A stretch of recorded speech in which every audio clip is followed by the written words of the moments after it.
Hello दोस्तों, राधे राधे सभी को। तो फाइनली आज एक बहुत बड़ा मेरा इंतज़ार ख़त्म हो गया है। हम लोग एक्चुअली बहुत दिनों से सोच रहे थे कि हम लोग को एक मंदिर लेना है, लेकिन वो कहते हैं ना कि जब तक भगवान की इच्छा नहीं होती तो कार्य पूरे नहीं होते। कल है नवरात्र का पहला दिन, तो कल माता रानी आएंगी और कल जो सारी स्थापना होगी तो उसी में हम अपने मंदिर की भी स्थापना करेंगे। तो वो मैं दिखाऊँगी आपको कि मैंने कैसे कैसे क्या क्या किया। अभी मैं मंदिर दिखा रही हूँ और फिर माता रानी की पूजा वगैरह वो सारी चीज़ें आप देखते रहिएगा। ये देखिए, ऐसा है मंदिर हमारा और काफ़ी सुंदर है। अभी लाइट्स ऑन नहीं है, लाइट्स ऑन करें। ये देखिए, तो यहाँ पे पूरा ऐसे बराबर से सारे भगवान जी बैठ जाएंगे। और ये है आगे की रेक दिया रखने के लिए, और एक यहाँ पे ड्रॉर है और एक ये ड्रॉर है सामान रखने के लिए। इतना काफ़ी है, तो बहुत खुशी हो रही है। और चलिए फिर देखते रहिएगा कि मैं जैसे जैसे भगवान जी को बिठाऊंगी, भगवान जी को विराजमान जब करूँगी, तो कोशिश यही रहेगी कि सब कुछ दिखाऊं अगर उतना टाइम मिल पाया तो।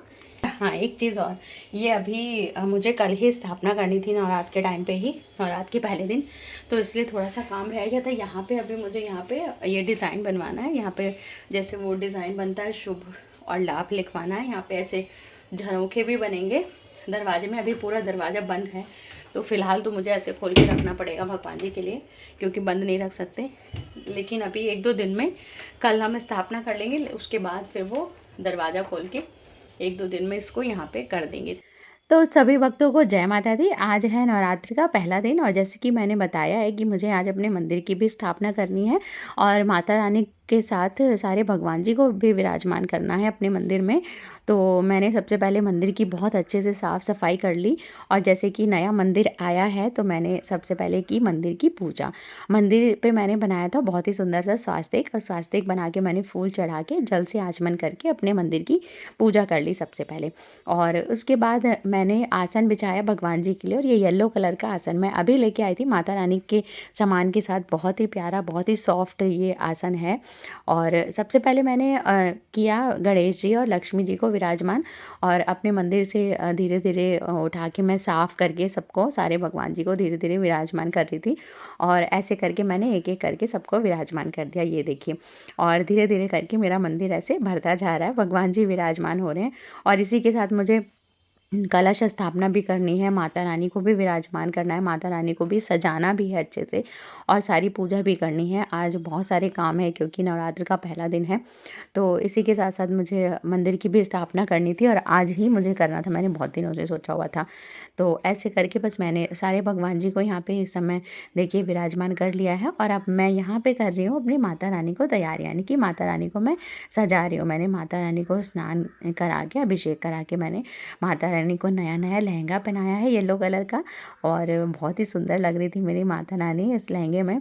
और अपने कान्हा जी को मैंने पहले ही तैयार करके बिठा दिया था, और क्योंकि माता रानी के काम में फिर बहुत देर मुझे लगनी थी, इसलिए पहले मैंने कान्हा जी को तैयार करके बिठा दिया। और अब मैं पूरा माता रानी का काम करूँगी। जैसे कि पहले माता रानी को तैयार करके उनका सिंहासन अच्छे से साफ़ करके उनको विराजमान कर दूँगी। और उसके बाद जो मेरे पास एक नवदुर्गा माता की बहुत बड़ी तस्वीर है, तो मैं उसको भी रख देती हूँ नवरात्र के टाइम पे, क्योंकि उसमें मुझे सारी 9 देवियों के दर्शन होते हैं पूरे 9 के 9 दिन। और इसमें देखिए, मैंने पहले माता रानी को के लिए जो मैं श्रृंगार का सामान लेके आई थी, उसी में से मैंने माता रानी का श्रृंगार किया, चूड़ियाँ पहनाई, बिंदी लगाई, और अच्छे से माता रानी को तैयार करके मंदिर में बिठा दिया। और जो मेरे पास, जो मैं बता रही हूँ कि मेरे पास नवदुर्गा वाली जो तस्वीर है, वो मैं रख के यहाँ पे कलश स्थापना भी करूँगी। तो ऐसे करके धीरे धीरे करके मेरे सारे काम हो रहे थे, लेकिन टाइम भी होता जा रहा था। और इधर अब मैंने सारे भगवान जी को बिठाया। उसके बाद मैंने सबको वस्त्र पहनाए और माला पहनाई, और अब जाके मेरा मंदिर पूरी तरह से सेटल हुआ है। देखिए कितना अच्छा लग रहा है, बहुत अच्छा लग रहा था सच में मुझे, और इतना सुंदर लग रहा था। पहले पहले दिन कोई भी चीज़ आती है तो सच में उसका क्रेज़ अलग ही होता है, बहुत सुंदर लग रहा था सच में। और ये सब करते करते मुझे करीब 1 से 1.5 घंटा हो गया था। और अब मैं इसके बाद अपना कलश स्थापना वाला काम करने जा रही हूँ। और व्रत भी है आज, बहुत थकान सी भी लग रही थी और इसी बीच में मैंने चाय भी पी ली थी बना के।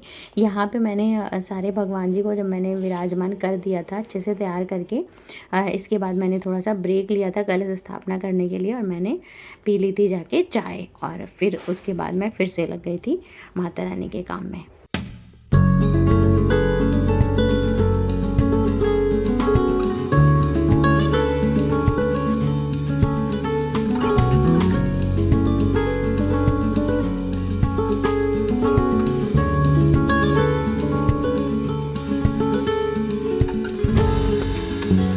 इसके बाद मैंने सारे भगवान जी को बहुत अच्छे से इत्र लगा दिया था, जो कि इत्र सभी को बहुत पसंद होता है और ख़ास करके माता रानी को और कान्हा जी को इत्र ज़रूर लगाया जाता है, इत्र सेवा ज़रूर की जाती है। इसलिए मैंने खूब अच्छे से अपने मंदिर में और सारे भगवान जी को इत्र लगा दिया था और बहुत अच्छी फ्रेगरेंस भी आ रही थी मंदिर से।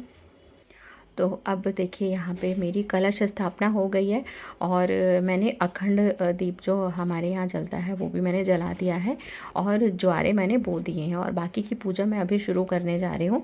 तो उसके लिए सबसे पहले मैंने सबको मैं रोले से तिलक कर रही हूँ, सारे भगवान जी को और माता रानी को भी। पहले सबसे पहले सारे भगवान जी को रोले से तिलक किया जाता है। कलश को तिलक किया मैंने और नारियल को तिलक किया, दीप को तिलक किया, दीपक को, और ज्वारे जो मैंने बोए थे उनको तिलक किया। उसके बाद मैंने सिंदूर लगाया गणेश जी को और गौरी मैया को। मैंने गौरी गणेश बना के रखे हुए हैं मिट्टी से, जो कि पंडित जी ने मुझे बताया था और ज़रूर रखना चाहिए अपने मंदिर में। तो सबसे पहले मैं उन्हीं को सिंदूर अर्पित करती हूँ और उसके बाद मैंने माता रानी को और हनुमान जी को लगाया सिंदूर। सारी जो मेरे पास नवदुर्गा माता हैं उन सबको खूब अच्छे से सिंदूर लगाया और उसके बाद मैंने लगाया कान्हा जी को और विष्णु भगवान को और भोलेनाथ को चंदन का टीका। तो ऐसे करके मैं तिलक लगाती हूँ और उसके बाद फिर मेरी पूजा शुरू हो गई थी। जैसे कि मैं जो पाठ वगैरह पढ़ती हूँ वो पाठ मैंने किया बैठ के और ये भी करते करते करीब 1 से 1.5 घंटा हो गया था। मैंने माता रानी को सुहाग का सामान भी चढ़ाया, कुर्ता चढ़ाया खूब और फल मिठाई बहुत अच्छे से चढ़ाया और इसके बाद पाठ पढ़ने के बाद मैंने लौंग चढ़ा के और कर ली थी अपनी आरती। क्योंकि नवरात्र में लौंग के जोड़े ज़रूर चढ़ाए जाते हैं। घर में जितने भी सदस्य होते हैं उतने सभी के नाम का एक जोड़ा ज़रूर चढ़ाया जाता है, ज़रूर जलाया जाता है। और मैंने माता रानी को मैंने पान भी अर्पित किया था। पान भी ज़रूर चढ़ाना चाहिए माता रानी को, कहते हैं पान का बीड़ा जैसे बोला जाता है। तो वो भी पान, उसमें लौंग और बताशे रख के, बताशे तो माता रानी को बहुत प्रिय होते हैं, जो कि मैं डेली ही बताशे का भोग लगाऊंगी माता रानी को 2 टाइम। और गणेश जी को मैंने धूप भी चढ़ाई थी, धूप ज़रूर चढ़ानी चाहिए गणेश जी को। तो जो इस तरह के स्पेशल वाली पूजा होती हैं उनमें थोड़ा इन चीज़ों का ध्यान रखना चाहिए कि जो स्पेशल चीज़ें होती हैं, जो जिनकी प्रिय चीज़ें होती हैं वो ज़रूर चढ़ा देनी चाहिए। तो इस तरह से हो गई थी मेरे मंदिर की स्थापना और कलश स्थापना।